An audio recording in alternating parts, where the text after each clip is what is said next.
इस वीडियो में हम सीखेंगे क्या होता है reset CSS, flex box, positions और फटाफट से बनाएंगे ये वेबसाइट जो हमारे डिजाइनर ने हमें दी।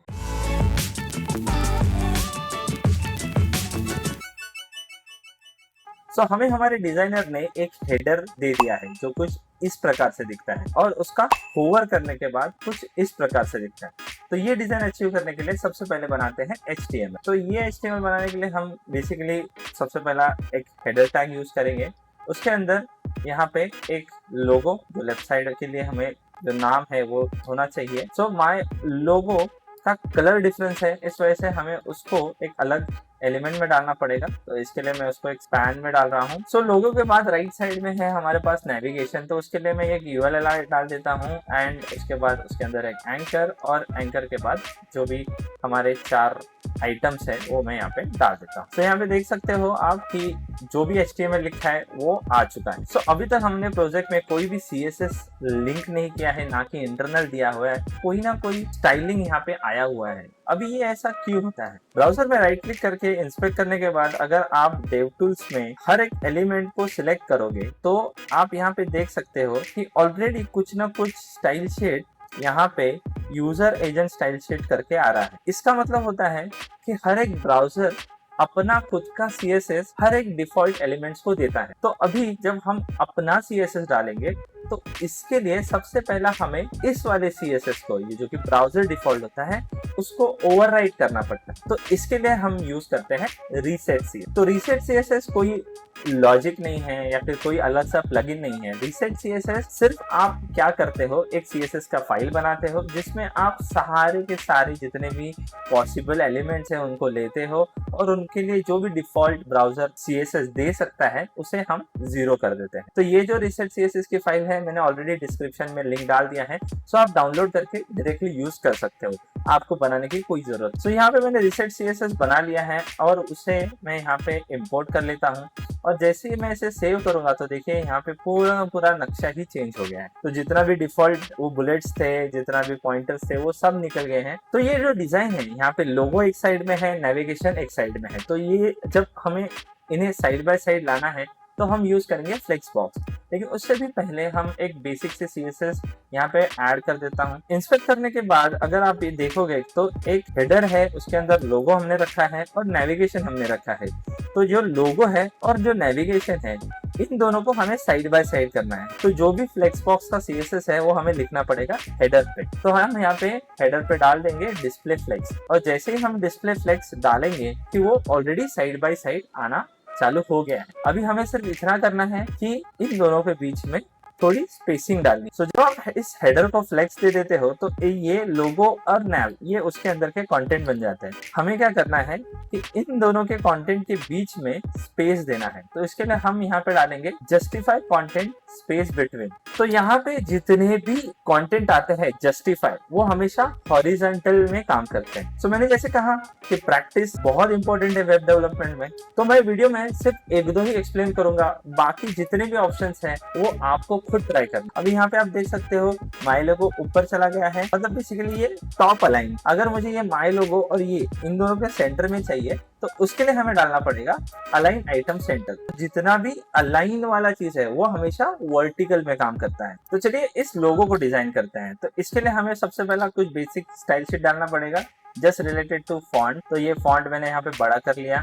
उसके बाद मैं उसको एक बॉर्डर दे देता हूँ और बैकग्राउंड कलर दे देता हूँ। चलेंगे उसके अंदर के स्पैन को डिजाइन करने के लिए। तो यहाँ पे मैंने कलर दे दिया, उसको स्पेसिंग दे देते हैं एंड सेव करने के बाद आप यहाँ पे देख सकते हो। तो यहाँ पे एक थोड़ा डिजाइन डिस्टॉर्ट हो गया है, तो ये मैंने पर्पसली किया है because I want to explain some. आपको पता ही होगा हमने HTML के लेसन में सीखा था कि स्पैन एक इनलाइन एलिमेंट है और वो अपनी जगह खुद कभी नहीं बनाए जब तक हम उसको CSS से उसका बिहेवियर चेंज नहीं कराते। तो उसका बिहेवियर चेंज करने के लिए अगर यहाँ पे हम यूज करेंगे डिस्प्ले इनलाइन ब्लॉक। तो अगर हम उसका जो डिस्प्ले है मतलब जो इनलाइन होता है, अगर उसको हम ब्लॉक करेंगे तो वो आ जाएगा नीचे, लेकिन हमें उसको नीचे नहीं लाना है, हमें उसको उसी लाइन में रखना है। इसके लिए हम लोग यूज करेंगे इनलाइन ब्लॉक। तो अभी 90% हमारा लोगो बन चुका है।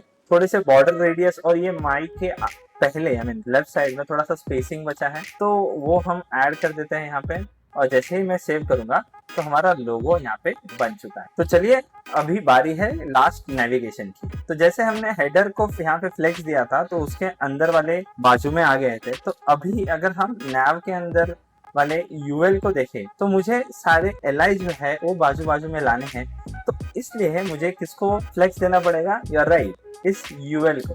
तो वही सीएसएस अभी हम यहाँ पे ऐड करते हैं। तो नैव के अंदर के जितने भी यूएल है उसे फ्लेक्स में दे देता हूँ। तो यहाँ पे देख सकते हो कि ये आज बाजू बाजू आ गए हैं। डेफिनेटली हमें स्पेसिंग, कलर, फॉन्ट सारा एडजस्ट करना है, तो एक एक यहाँ पे हम डाल देते हैं। तो सबसे पहला यहाँ पे एक स्पेसिंग, जिसके लिए हम जनरली तो padding left, padding right use करते हैं, लेकिन फ्लेक्स के साथ आप यहाँ पे गैप ये प्रॉपर्टी भी यूज कर सकते हो। तो गैप अगर आपने डाला तो वो एक इक्वली स्पेस जो है वो हर एक एलआई के आगे वो दिखेगा तो नहीं, लेकिन वो डेफिनेटली वहां पे स्पेस आउट उसे कर देगा। तो यहाँ पे स्पेसिंग आ चुका है। अभी हमें करना है उसको थोड़ा फॉन्ट साइज। तो उसके लिए हम एंकर को थोड़ा सा font size, colour and family दे देते हैं। तो यहाँ पे आप देख सकते हो पूरा का पूरा इसका लुक एंड फील अभी हमारे डिजाइन जैसे बनते जा रहा है। तो अभी ये नॉर्मल तो बन गया है, अभी इसमें होवर इफेक्ट हमें ऐड करना है।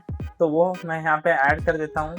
एलआई के एंकर का होवर सुडो एलिमेंट यहाँ पे ऐड कर दिया, और उसके हमें जैसा डिजाइन में है स्पेसिंग, बैकग्राउंड और कलर यहाँ पे मैंने ऐड कर दिया। यानी अभी आप देख सकते हो। सो अभी होवर करने के बाद ये एप्लीकेशन जो है वो पूरा जर्क हो रहा है, I mean it's not looking good. तो जब भी आप होवर इस सिचुएशन पे काम करो ना, तो होवर डायरेक्टली आपको लिखना नहीं है। तो जो भी होवरिंग इफेक्ट है ना, उसे पहले नॉर्मल पे अचीव करो। ओके, तो ये रहा आपका होवर इफेक्ट। फिर हमें क्या करना है कि होवर में क्या क्या चेंज हो रहा है। एक है बैकग्राउंड आ रहा है, दूसरी बॉर्डर आ रही है और कलर आ रहा है। तो उतनी ही चीजें उठा के हमें उस होवर वाले इफेक्ट में डालें। तो यहाँ पे सबसे पहला हम डालेंगे कलर एंड बैकग्राउंड। तो यहाँ पे आप देख सकते हो ये कलर बैकग्राउंड इधर नहीं चाहिए, इसमें चाहिए, वो हम डाल देंगे। एंड बॉर्डर में यहाँ पे जो कलर है उसको हटा के उसको ट्रांसपेरेंट कर देते हैं।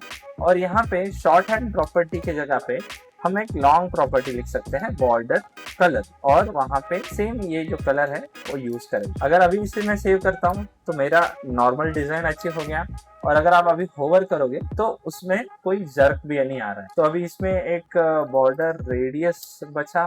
बॉर्डर रेडियस अगर मैं इसमें 10 पिक्सल डाल देता हूँ तो ये एज एक्सपेक्टेड हमें मिल जाए। तो जैसे कि आप यहाँ पे डिजाइन में देख रहे हो कि हेडर के नीचे हमें और भी एक सेक्शन दिया हुआ है जिसमें हम फ्लेक्स यूज कर सकते हैं। तो उसके लिए सबसे पहला हम यहाँ पे एक फीचर्स का HTML बना लेते हैं।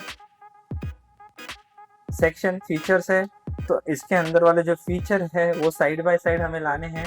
तो उस हिसाब से हम फ्लेक्स किसको देंगे, पेरेंट को, तो वो रहेगा फीचर्स। तो यहाँ पे क्लास में सिर्फ एक एस की कमी है, फीचर्स मतलब सारे और फीचर मतलब सिंगल वन। तो यहाँ पे आते हैं CSS लिखना शुरू करते हैं। सबसे पहला फीचर्स को मैं दे दूंगा डिस्प्ले फ्लेक्स। तो उसके बाद मैं यहाँ पे पहले फीचर्स को थोड़ा बॉर्डर दे देता हूँ। उसके बाद बॉर्डर रेडियस भी यहाँ पे डाल लेते हैं। फिर थोड़ा सा स्पेसिंग अंदर के साइड पैडिंग से उसका बैकग्राउंड कलर दे देते हैं। सो फीचर का बॉक्स यहाँ पे बन चुका है। अभी हमें उसके अराउंड कुछ स्पेसिंग और गैप चाहिए, तो वो हम डालेंगे फीचर्स। तो यहाँ पे पहले तो ऊपर नीचे का स्पेसिंग डाल दिया, तो फीचर्स में ऊपर नीचे स्पेसिंग आ गया, लेफ्ट साइड में स्पेसिंग आ गया, और ये जो बीच वाला जो चीज है वो हमने डाल दिया है गैप। सो बाकी को भी जो डिजाइन है उसका भी हम यहाँ पे CSS लिख लेते हैं, कलर।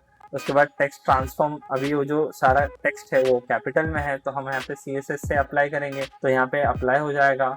उसके बाद आप देखो यहाँ पे एक लेटर स्पेसिंग भी है, वो जो लेटर है उसके बीच में थोड़ा गैप है, तो उसे हम लेटर स्पेसिंग से अचीव कर सकते हैं। उसके बाद हम बॉर्डर बॉटम देंगे और स्पेसिंग देंगे यहाँ पे, तो ये प्रॉपरली हेडिंग बन जाएगा। वैसे ही सेम पैराग्राफ को भी हम स्टाइल दे देते हैं। तो एज इट इज हमारा जो डिजाइन में है वो यहाँ पे बन चुका है। सो अभी लास्ट जो सेक्शन बचा है वो है ये हीरो कंटेंट, जहाँ पे हम यूज करेंगे positions to place text over the image. Statement बनाने के लिए मैंने यहाँ पे ले लिया और एक सेक्शन, और हाँ वो हेडर और इस फीचर्स के सेक्शन के बीच में है, इसके लिए उसे बीच में डाला है। उसके बाद हम डालेंगे उसके अंदर इमेज और उसका कंटेंट एक के नीचे एक, ऑलराइट। एंड देन डेफिनेटली जो भी उस कंटेंट के अंदर है, वेलकम टू वेबसाइट, वो बटन एंड ऑल, वो सारा चीज हम यहाँ पे डाल दें। हमारा HTML बन गया है और डेफिनेटली यहाँ पे हीरो इमेज बहुत बड़ा है। तो सबसे पहले हम करते हैं ये जो डिस्टॉर्टेड थिंग है उसको सही। तो हम जाएंगे हीरो और उसका इमेज जो विड्थ है, जो हमारा बैनर का जो विड्थ है वो बहुत बड़ा हो रहा था, तो अभी हमने उसको अप्लाई कर दिया विड्थ 100%। तो वो क्या करेगा, जितना भी हमारा विंडो है उस हिसाब से 100% मैनेज कर। नाउ दूसरी चीज अभी हम करते हैं, ये जो हमारा जो बॉक्स है उसको डिजाइन, फिर हम थोड़ा स्पेसिंग दे देते हैं एंड बॉर्डर्स दे देते हैं। तो यहाँ पे आ जाएगा बॉर्डर्स एंड स्पेसिंग। फिर उसके अंदर का जो H1 है, जो हेडिंग है, उसे स्टाइल कर लेते हैं। बेसिक से स्टाइलिंग है, मैं ज्यादा रिपीट नहीं करूंगा अभी। उसके अंदर की जो पैराग्राफ है उसे भी हम स्टाइल कर लेते हैं। और जो बटन है, उस बटन को सबसे पहला हमें उसका जो डिफॉल्ट बॉर्डर एंड डेकोरेशन यानी कि अंडरलाइन वगैरह होता है वो हम निकाल देंगे एंड उसके बाद हम उसको एक बैकग्राउंड भी दे देंगे। और अभी उसके ऊपर होवर में हैंड नहीं आ रहा है, तो हम उसका पॉइंटर्स भी चेंज कर सकते हैं बाय एडिंग कर्सर पॉइंटर। तो जैसे यहाँ पे कर्सर पॉइंटर ऐड कर दूंगा तो वो आ जाए। सो वेबसाइट में जब भी हमें कोई कंटेंट एक व्यू के ऊपर दूसरा प्लेस करना होता है तो हम यूज करते हैं पोजीशन। सो टोटल पोजीशन हमारे पास 5 है, fixed, static, sticky, absolute and relative. तो इन पांचों में से सबसे ज्यादा यूज होता है position absolute and position fix. अगर मैं इस हीरो वाले कंटेंट को पोजीशन फिक्स दे दूं, तो पोजीशन आप जब भी अप्लाई करोगे तो उसको हमेशा लेफ्ट 0, टॉप 0 या फिर राइट 0 आपको हमेशा वो देना ही पड़े। सो पोजीशन फिक्स यानी कि जो भी आपका जो डिव है वो हमारे स्क्रीन के अकॉर्डिंग फिक्स हो जाएगा। तो आप कितना भी स्क्रॉल करो उस वेबसाइट में, वो एक पर्टिकुलर लोकेशन पे फिक्स हो जाएगा। वो जो लोकेशन है वो लोकेशन हमें ये टॉप यहाँ से डिसाइड कर सकते हैं। अगर सपोज मैंने बोला कि एक 500 पिक्सल पे ये लेफ्ट साइड अलाइन हो जाए, तो देखिए ये प्रॉपरली 500 पिक्सल पे फिक्स होगी। अगर हमें ये जो पोजीशन है वो स्क्रीन के अकॉर्डिंग नहीं चाहिए, हमें किसी सेक्शन के अकॉर्डिंग चाहिए। लेकिन जैसे कि हम यहाँ पे बात कर रहे थे कि ये जो हीरो सेक्शन है, ये जो हीरो कंटेंट है, ये इस हीरो सेक्शन के इमेज के ऊपर आना चाहिए, ना कि पूरे स्क्रीन के ऊपर।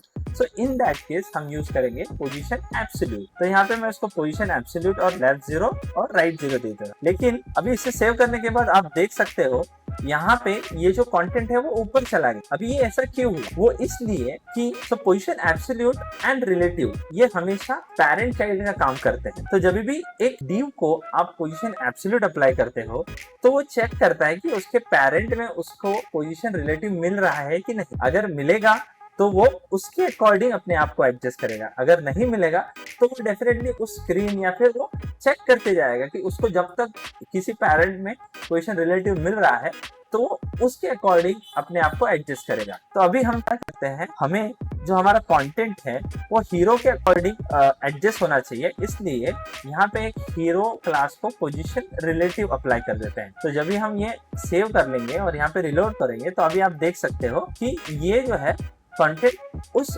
हीरो डिव के अकॉर्डिंग, मतलब उस हीरो डिव के रिलेटिवली एडजस्ट हो गया है। थोड़ी बहुत प्लेसमेंट एडजस्ट करने के बाद हम हमारा डिजाइन अचीव कर चुके हैं। सो जो डिजाइनर ने हमें दे दिया था उसे हमने कोड कर लिया, उसे हमने CSS कर लिया और बिल्ड कर ली है अपनी पहली वेबसाइट, जो कि दिखने में भी बहुत अच्छी है। अभी अगर आप इस विंडो को छोटा करोगे मोबाइल साइज में लेके जाओगे तो ये दिखने में इतना अच्छा नहीं लग रहा है। तो जैसा कि मैं कहता हूँ 20% लर्निंग 80% प्रैक्टिस। तो इस सेक्शन की भी आप भरपूर प्रैक्टिस करिए एंड प्रैक्टिस होने के बाद आप इस वीडियो में देख सकते हैं कि इस वेबसाइट को हमने मोबाइल कंपैटिबल कैसे बनाया। मैं मिलता हूँ आपको अगले वीडियो में, तब तक के लिए हैप्पी कोडिंग।